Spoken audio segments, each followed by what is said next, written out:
Assalamualaikum warahmatullahi wabarakatuh. Perkenalkan, kami dari kelompok 5 ingin mempresentasikan hasil kerja kelompok kami yang berjudul Pengertian Syariah, Tujuan Karakteristik, dan Ruang Lingkup Syariah. Sebelumnya, perkenalkan, kami dari kelompok 5 yang beranggotakan 1. Afifah Putri Magdanila 211000161. Yang kedua, Anissa Rahmawati Dewi 211000142. Yang ketiga, Endianto 211000144. Yang keempat, Ida Ayu Nur Aini 211000162. Yang kelima, Rizka Stianingsih 211000164. Pengertian syariah. Pengertian syariah atau aspek norma, yaitu ajaran yang mengatur perilaku seorang pemeluk agama Islam. Menurut Haji Muhammad Daud Ali, yang dimaksud dengan syariat atau ditulis juga syariah secara harifah adalah jalan ke sumber mata air, yakni jalan lurus yang harus diikuti oleh setiap muslim. Syariat memuat ketetapan-ketetapan Allah dan ketentuan Rasul-Nya, baik berupa larangan maupun berupa suruhan, meliputi seluruh aspek hidup dan kehidupan manusia.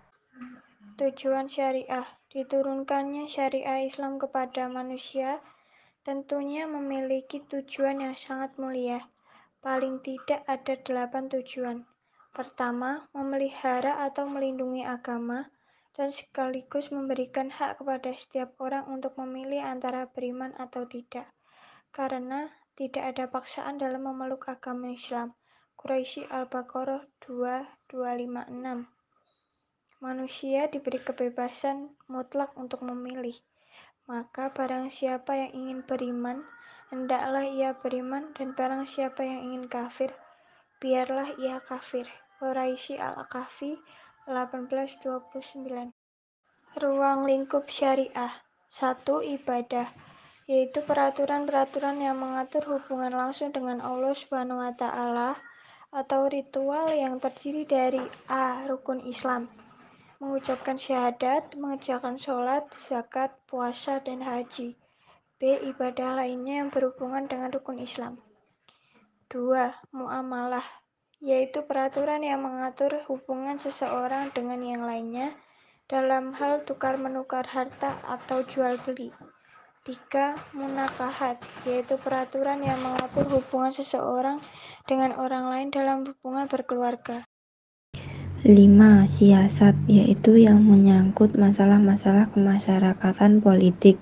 6. Akhlak, yaitu yang mengatur sikap hidup pribadi, diantaranya syukur, sabar, tawadhu, rendah hati, pemaaf, tawakal, istiqomah, konsekuen, syaja'ah, berani, birrul walidain, berbuat baik pada ayah ibu, dan lain-lain. 7. Peraturan-peraturan lainnya seperti makanan, minuman, sembelihan, berburu, nazar, pemberantasan kemiskinan, pemeliharaan anak yatim, masjid, dakwah, perang, dan lain-lain. Karakteristik syariah bersumber dari Allah yang menciptakan manusia dan alam semesta lainnya. Syariah bersumber dari Allah yang memberi banyak keistimewaan, yaitu bahwa Allah adalah sang pencipta dan pemberi rezeki, satu-satunya memiliki hak untuk menetapkan syariat. Para nabi dan rasul menolak seluruh syariat selainnya. Pernyataan para nabi dan rasul, katakanlah, aku bukanlah rasul yang pertama di antara rasul-rasul, dan aku tidak mengetahui apa yang akan diperbuat terhadapku dan tidak pula terhadapmu. Aku tidak lain hanyalah mengikut apa yang diwahyukan kepadaku, dan aku tidak lain hanyalah seorang pemberi peringatan yang menjelaskan. Quran Surat Al-Ahqaf ayat 9. Dan Allah Ta'ala sebagai pencipta berfirman, apakah Allah yang menciptakan itu tidak mengetahui yang kamu lahirkan atau rahasiakan? Dan Dia maha halus lagi maha mengetahui. Quran Surat Al-Mulk ayat 14. Allah Ta'ala menjadikan syariat adil dan benar. tidak pilih kasih kepada siapapun dari makhluknya, sebagaimana hukuman dunia akhirat. Menghubungkan antara dunia dan akhirat. Seseorang yang beriman selalu memiliki kesadaran diri yang kuat yang mendorongnya untuk menjalankan aturan-aturannya maupun perintah-perintahnya dan menjauhi larangannya. Namun, manusia yakin bahwa pandangan Allah tidak luput dan tidak tidur darinya. Manusia akan bertanggung jawab di hadapan Allah atas apa yang ia lakukan dalam kehidupan dunia. Memperhatikan sisi sosial dalam aturan-aturannya. Syariat Islam tidak mendahulukan kemaslahatan suatu kelompok dan mengabaikan yang lain.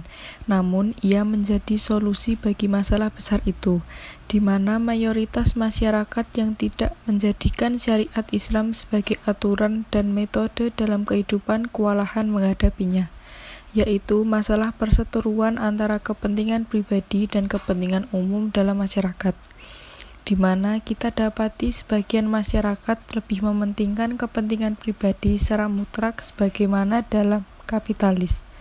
Di sisi lain, paham sosialis lebih mementingkan kepentingan masyarakat dan mengabaikan kepentingan pribadi serta mencabut hak pribadi dan kepemilikan. Konstan namun fleksibel. Islam tegak di atas prinsip-prinsip konstan yang tidak berubah-ubah dan berganti-ganti. Bersumber dari Al-Quran dan dijaga oleh Allah Ta'ala. Sesungguhnya kamilah yang menurunkan Al-Quran, dan sesungguhnya kami benar-benar memeliharanya. Quran Surat Al-Hijr ayat 9. Yang tidak terdapat kebatilan di dalamnya, yang tidak datang kepadanya, Al-Quran, kebatilan baik dari depan maupun dari belakang, yang diturunkan dari Rabb yang maha bijaksana lagi maha terpuji. Quran Surat Fussilat ayat 42. Agama Islam adalah agama keselamatan, persamaan, kebebasan, persaudaraan, mulia, dan jaya. Hal ini tampak jelas dalam hukum, prinsip, dan akhlaknya. Ibadah puasa dalam Islam berbeda dengan puasa pada agama-agama lain. Oleh karena itu, Islam menyaring kebutuhan jasmani dan tidak menekannya. Puasa dalam Islam adalah pembiasaan jiwa untuk bersabar dan melawan hawa nafsu. Merasa diawasi oleh Allah pada saat tersembunyi dan terang-terangan. Merasakan lapar agar sayang kepada orang miskin. Sebagaimana puasa juga sebagai kesempatan untuk mengistirahatkan jasmani. Dan kekenyangan puasa sangat bermanfaat bagi kesehatan pribadi, mental, dan akalnya, dan manfaat bagi masyarakat semakin erat hubungannya, kerjasama, dan persatuannya. Sekian dan terima kasih presentasi dari kelompok kami. Jika ada kurang lebihnya kami mohon maaf. Wassalamualaikum warahmatullahi wabarakatuh.